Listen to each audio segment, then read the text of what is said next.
Alright,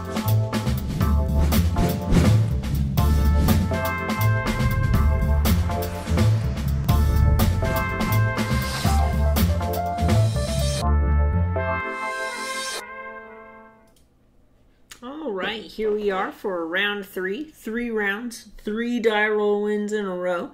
Feeling pretty lucky so far. So let's go ahead and be on the play. We have a ley line, we don't have a second land, and we don't have a hexproof creature. I think we actually want to throw this back despite it being really close. If either of these were a hexproof 1-drop, I would probably keep it. But as is, I think we gotta find something better. Yep, this is basically what I was just describing, so we're going to hold on to it. If we find another land, we could even try to get a little greedy and jam a Spirit Dancer, see if that's good enough. Which could help us draw into some more gas. Rancor is great when you have other enchantments, but if there is an enchantment that is really awkward to have a bunch of copies of, or exclusively copies of, it's Rancor, because it makes it harder to attack into what the opponent's doing. I don't know, it feels really bad when you have like a 5-1 or a 7-1 Glade Cover Scout and they have a 2-2 and you can't attack. Ideally we'll find an Ethereal Armor, a Hyena Umbra, a Griff Spoon, something like that off the top here. I think we actually have to bottom that to dig for another land or a 1-drop. We're not really picky about which one it is, but it does have to be one of them. In Daybreak Coronet, it's neither.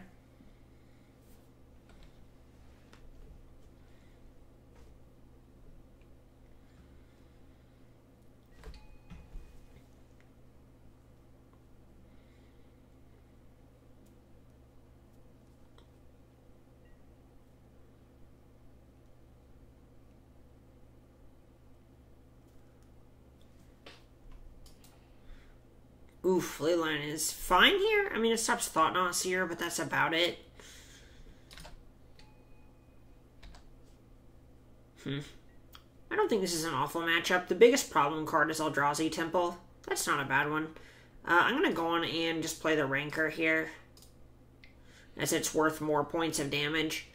That's the biggest difference if we're going to play these on sequential turns either way. This is worth 1 more point of damage to play this turn. They don't really have any sweepers, so the toughness or the totem armor don't matter at this point. If they do have a sweeper, it's Ratchet Bomb, and we still get a turn to throw our Umbra on the Glade Cover Scout in the meantime.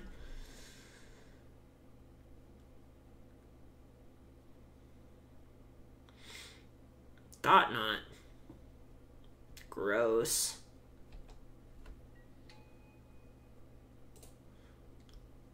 Alright, well, both abilities are targeted, so that card is not just awful for our opponent.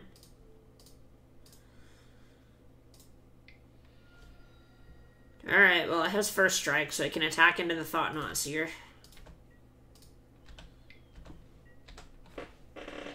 Chump block, chump block, chump block. Our hand stinks, clear your board. Our hand stinks, clear your board. Perfect. No, not perfect. It's alright, we're a turn ahead on the clock. So if we find an Ethereal Armor, they are in real rough shape. Otherwise, we're kind of in rough shape, to be honest. If they play a Reality Smasher here, we might just lose.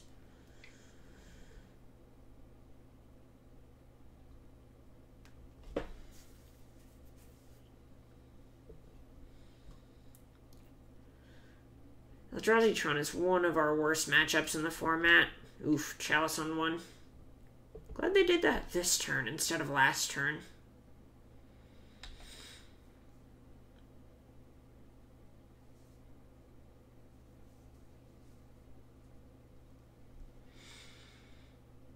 Chalices and others in Gaddock Teague's great here. Turns off Ugin, turns off All Is Dust, turns off Karn, turns off Chalice of the Void. Alright, we are racing. That does not do anything.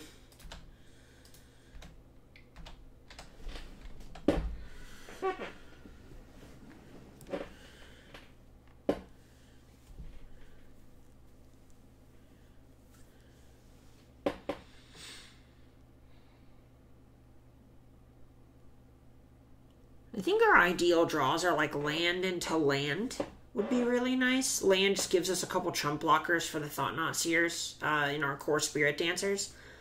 And then another land would let us cast the Unflinching Courage.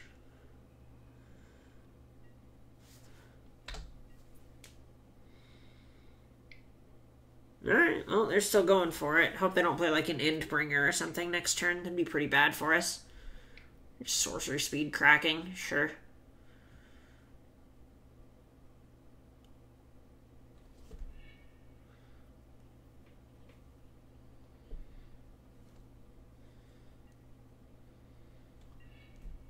That's pretty good. Alright, so let's attack for 4. We are just going to get a Plains, because that casts the most things in our deck. Let's make sure we click the right thing.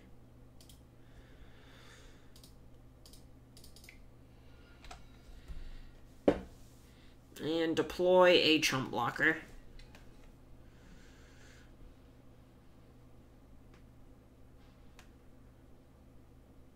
Oof. Core Spirit Dancer getting exiled by Warping Whale is really awkward. Oof, that is rough. Hopefully that doesn't end up mattering.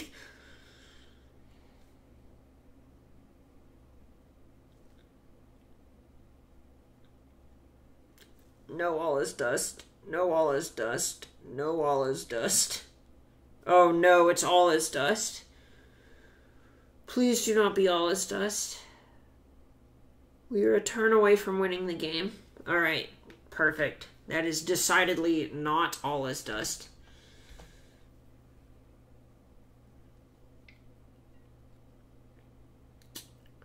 We could take this, go to 3.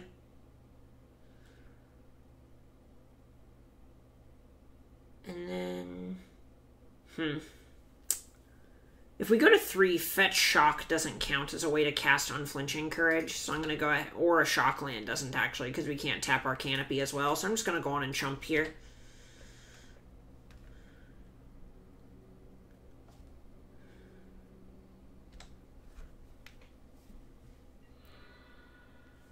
Land. Land off the top. Please land. Land, please. Come on. Do it. Do it for me. That is not a land for me. Alright, well, this forces them in a position where they can't attack with both creatures next turn, assuming they don't have a haste threat. Okay, well, that works too.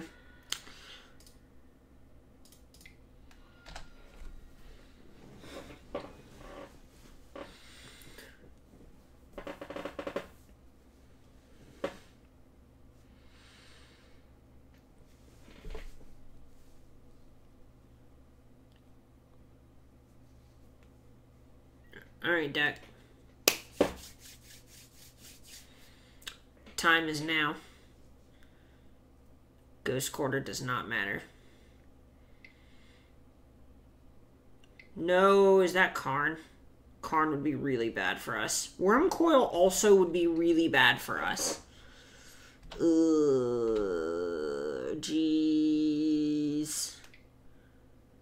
Jeez. Alright, so I think we just have to chump here. Because now it's actually just draw it or bust.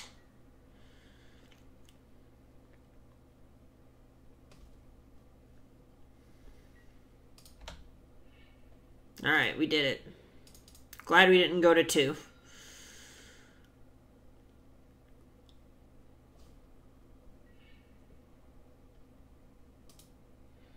Alright, so we get that. This becomes...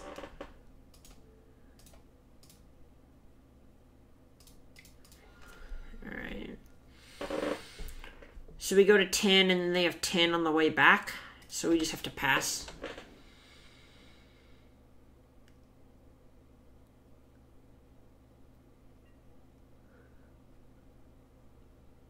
If they have a way to get our scout out of the way, we're dead. And that's just the way it is. Or if they have like an enormous ballista, we're dead.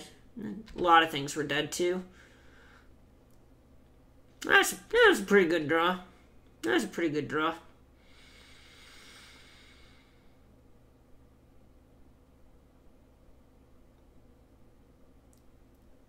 They just like put it on thought, not an attack, right?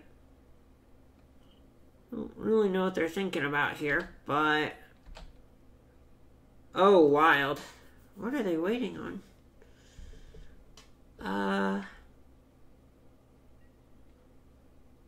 Yeah, there's just 1, 2, 3, 4, 5. They must have an instant of some sort. I don't know what. So we can block this, stay at 4, they go to 11. We don't have a way to get this off the table.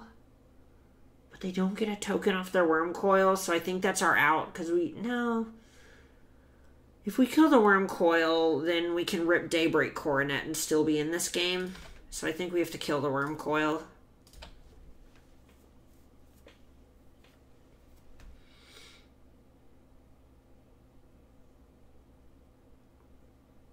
And this way, if we draw any of our flying auras, we win.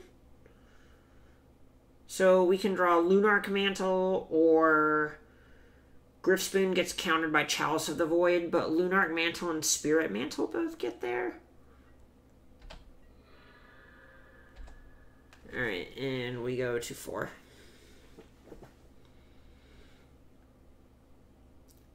This is both better and worse for us on the long term. It's worse for us while we're blocking, but it is better for us while we're attacking because they don't gain any life this way. So this kind of gives us the cheese them out of the game top decks we need.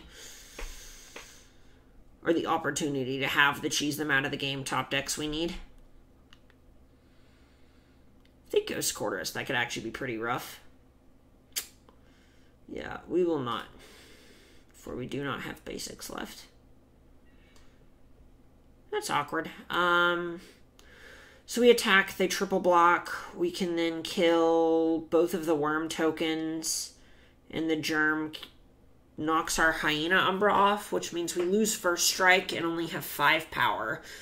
But we go to 12, and they have 8 on the way back.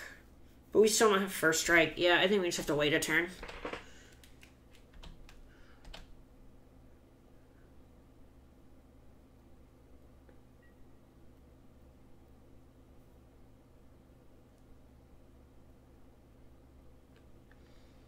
If we drew anything that costed 2, we could have attacked. Well, I guess not Daybreak Coronet, but the reason that that's relevant, at least in this context, is because we could have given this a 7th power, which means it could have killed the germ and the worm, well, the germ and the Death Touch worm, and then this doesn't kill our scout.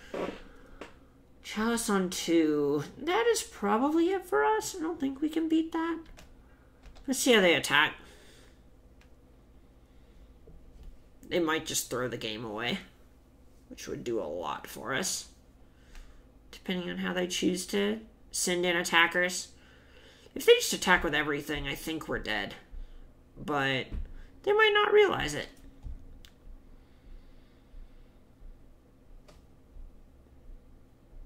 Alright, yeah, there they go. They figured it out. They cracked the case. Oh wait, no, we're not dead. We'll go to 2. That's fine. Did they just... No, they didn't make themselves dead. We don't want to kill the germ. We probably want to kill... So we can block this. And then they'll gain 3 up to 8. We don't have a way to grow this on our turn. So we can then put them to 2. But then we die on the way back, so we can't really afford to attack. So I guess we're just supposed to kill the biggest thing? That isn't a reusable resource, so to speak.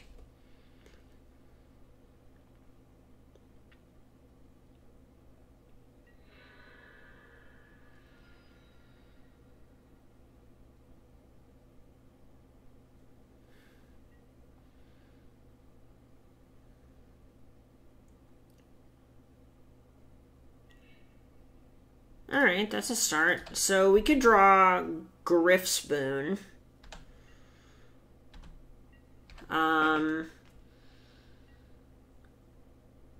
We could draw Griff Spoon, which gets countered by Chalice of the Void. And then buy it back.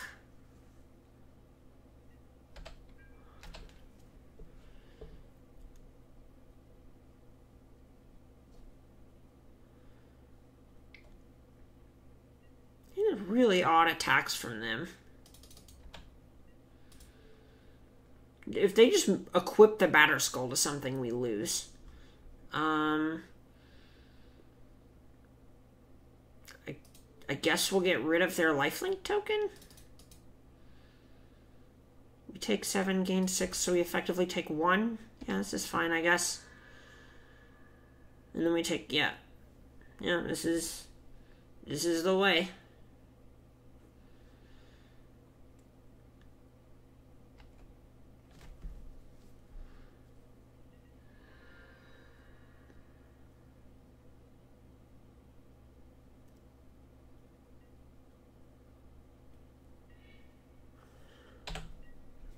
We can't attack.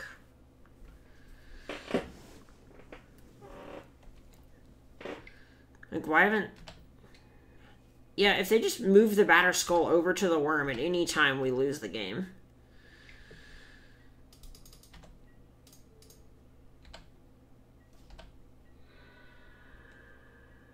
Thank you?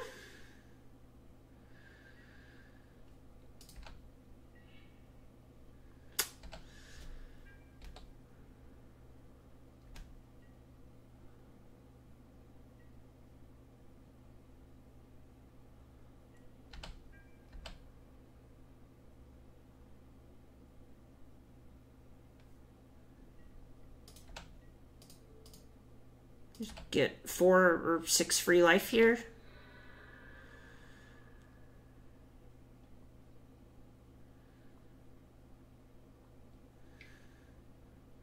They're just bouncing it and replaying it just cuz.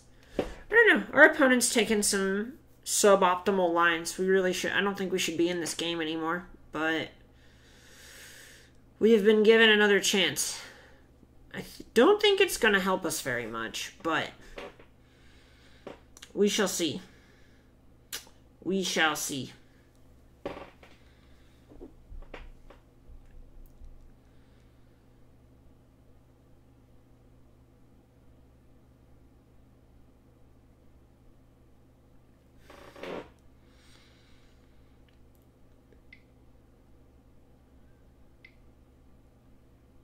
They have a lot more good draws than we do, so I'm not confident in our odds, but I don't...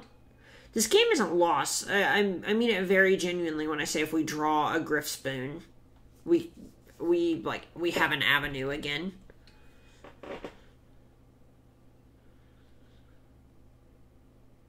I'm surprised they didn't run in the Matter Reshaper there.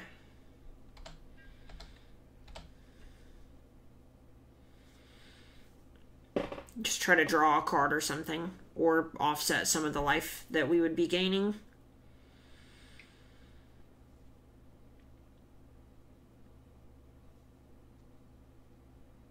What are they spending 9 mana on?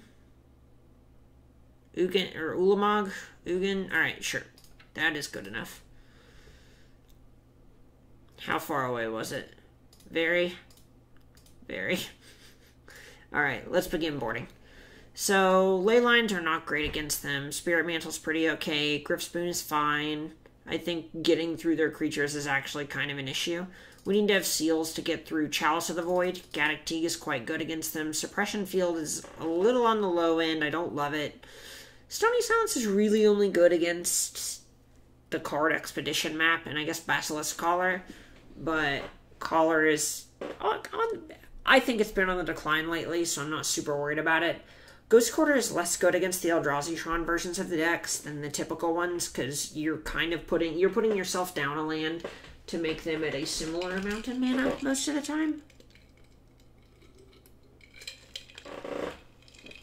That's just not really worth it. So against them, We're going to cut the ley lines because all they protect from is Thought-Knot Seer. And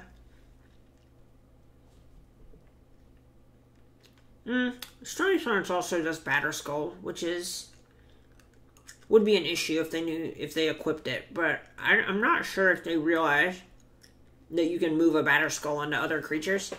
So I'm just gonna not play to that for now. While we're trying to cut one more card, I think I'll cut the Spirit Dancer. I don't want to bring in more paths because I don't think that's the way that we're beating them most of the time. We'll just submit this for now. Our Dryad Arbor's a little on the not great side, but if they're Ghost Quartering us, I want to have one more fetchable in our deck, so our fetches don't end up being dead sooner. It's just a slight preference. We came really close that game. I don't think we missed a point anywhere. I think we just bricked on a land for like one too many turns. If we found Unflinching Courage a turn sooner, they died. But it just didn't work out that way. Not found Unflinching Courage. The mana to cast Unflinching Courage a turn sooner, they died.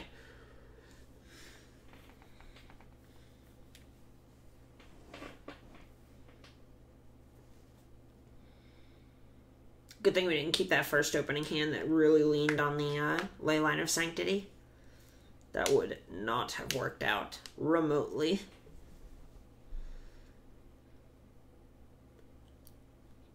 In a different era, we might have looked into Suppression Field or Stony Silence as well, because these old Tron decks had Spellskite, but Spellskite's kind of old tech for those, so I'm not really expecting it. If we beat them this game and see it somehow, then we might bring it back in. You know, if we suit our stuff up and then they play a Spellskite as a chump blocker or something, we might look into bringing back in Stony Silence, or back in. We might look into finding room for it. But right now, I'm just not particularly high on it. Alright, we will take the play. This hand's really close, but without a second land, I just don't like it very much. This hand's pretty great, so we're going to keep it.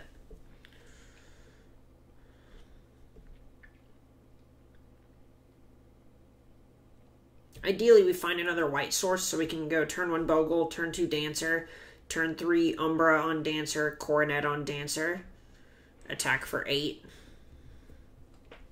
9, I guess, with the Bogle.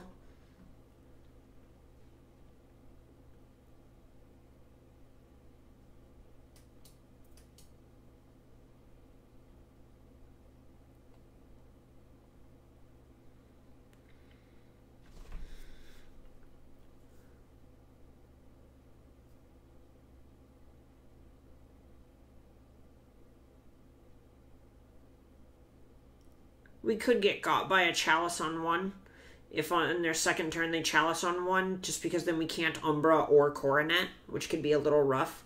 So that might mean our lines that we're supposed to go Umbra on the Slippery Bogle on turn 2 and then Coronet on 3, but we don't even have the second white right now, so I think I just want to play the Spirit Dancer, because worst case scenario, we can spend 1 mana and cast the Umbra to just cycle it effectively, and I think that's a pretty reasonable line to take. It's not ideal, and there were a couple points last game where we were pretty close to doing that, but we just had to chump block with our Spirit Dancers, so we couldn't start exploring that avenue.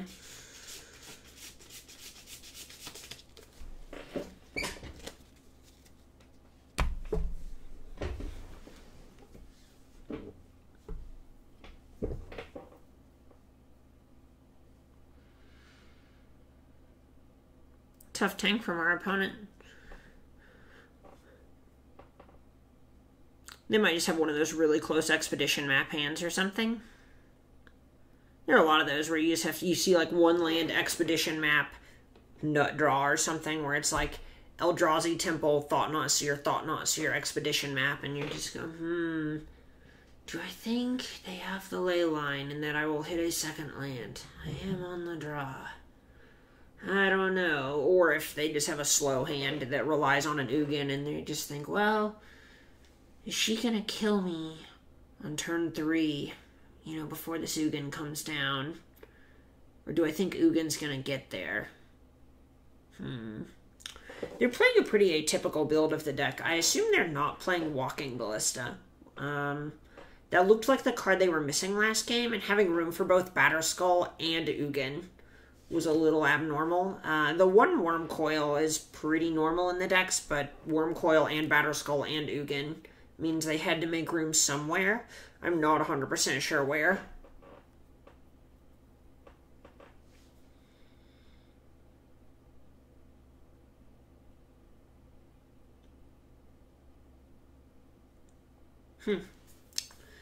They're down a few minutes on us, so I don't want to be rude or anything, but it's the more time they eat off the clock, that's worse for them.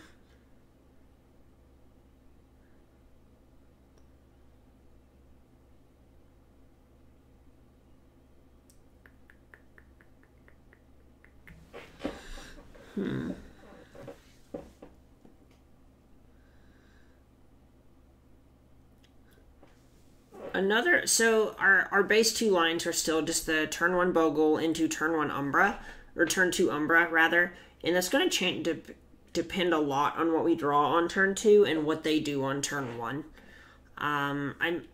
So if we draw another white source is when I think we need to start considering if we want to play the Daybreak Coronet. If they don't play an Expedition map, then I think we're really going to want to think hard about it. If they play an Expedition map, that implies that their turn 2 is going to be tied up cracking the Expedition map. But if they don't play an Expedition map, they probably aren't going to keep a hand without a turn 1 or a turn 2 play, especially on the draw. So I think at that point we really need to consider, do we think a Matter Reshaper is a reason for them to keep 7? Probably not. But a Chalice would be a reason for them to keep 7. So if they're doing that, then I'm a lot more interested in trying to just jam Spider Umbra and cross our fingers. If we draw the second white source, that's all contingent on us drawing the second white source. If we don't find another white source on top, I like the Spirit Dancer more, because then even if they have the Chalice, we want our Umbra to try to turn into a white source or an answer for the Chalice itself. It digs us closer to or Seal of Primordiums, or even Organic Teagues, which answer other Chalices. That would be a really nice draw. If we went turn 1 Bogle and then rip Gaddock Teague, that would be absolutely great. It would cut off their Chalices. Just a lot of their really strong plays kind of rely on their non-creature spells, either the big ones or the double X ones. And Gaddock Teague does a pretty great job of shutting those off.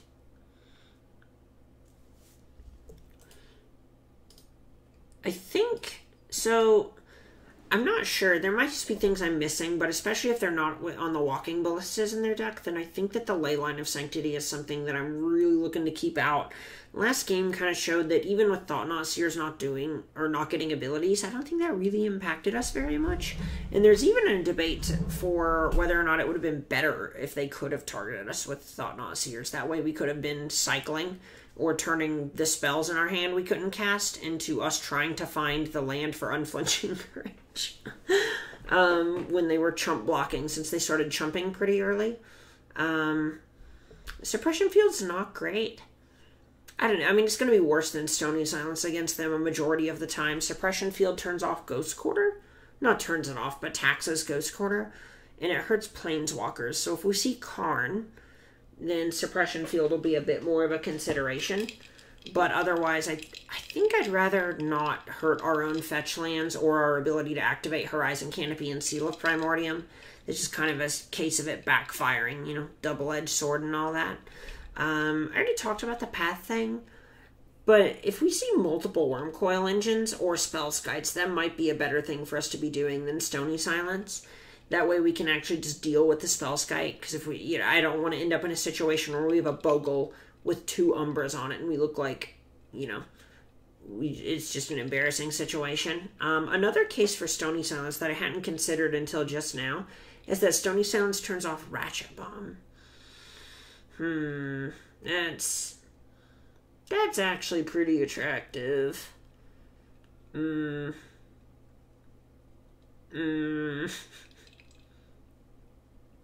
Jeez. That's a big game. Turning off Ratchet Bomb's pretty huge. They're not going to have engineered explosives. Yeah, maybe we should have just been on Stony Silence, especially on the play.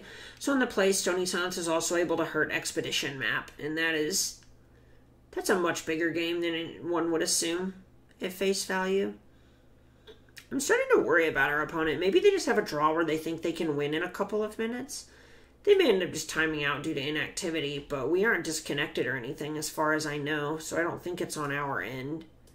Yeah, I can still access my cards, so I haven't disconnected. That's disappointing. I really, really prefer to play the games of Magic.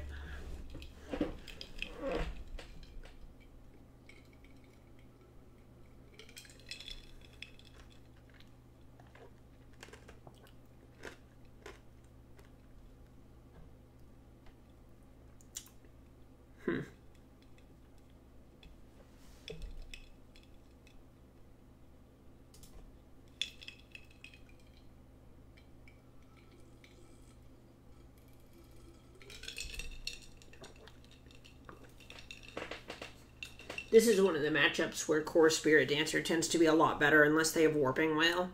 It's awkward that it gets exiled by Warping Whale, but otherwise you really just need to be racing them. If they have the big top-end stuff like All Is Dust and Ugin, you just need to get them dead as soon as possible. And Core Spirit Dancer's fantastic to that end. There was a while where Tom Ross was actually sideboarding Glistener Elves in the deck as a plan to just crush the non-interactive strategies. So, you play against Ad Nauseam or something like that, and they keep this hand where they're like, all right, well, I can combo on turn 4, so we'll try it. And then you just play a Glistener Elf, and you're like, well, turn 2, 2 Auras, 5 Infect, turn 3, 5 Infect, and you just cheese them out of a game like that. And it ends up being a lot better than one would assume at a glance. Yeah, I think our opponent's going to end up timing out here. That's really disappointing. I don't think this is the same person as before. It might be, but I'd be surprised. So many people active in this league. I think it was something like 1,200 last I checked. So the odds of us playing the same person more than once is pretty low. It's also a different deck, so...